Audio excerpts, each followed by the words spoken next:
বিএনপির একটাই লক্ষ্য, আওয়ামী লীগের পুনর্বাসন। ব্যানে ব্যানে করছি না, দেখে দিচ্ছি, আসেন। বিএনপির নির্বাচনী জনসভায় জয় বাংলা স্লোগান দেয়, শোনেন। আমার যদি মৃত্যু হয়, আমি এই মঞ্চ থেকে 1000 বার বলবো জয় বাংলা, জয় বাংলা, জয় বাংলা।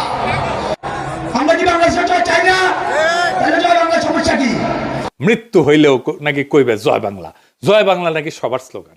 তো মাদারবোর্ড তুই কত স্লোগান, সবার স্লোগান কেন কস?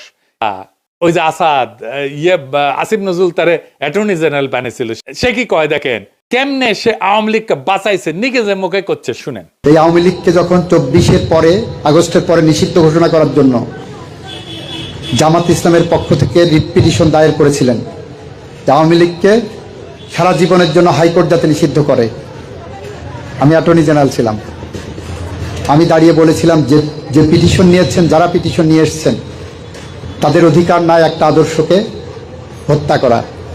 আওয়ামী লীগে যেমন খুনি আছে, আওয়ামী লীগে অনেক আদর্শিক সৈনিকও আছে। সেদিন আমি সেটা আওয়ামী লীগের রেজিস্ট্রেশন বাতিল করার জন্য হাইকোর্টে বাধা দিয়েছিলাম। শুনিস,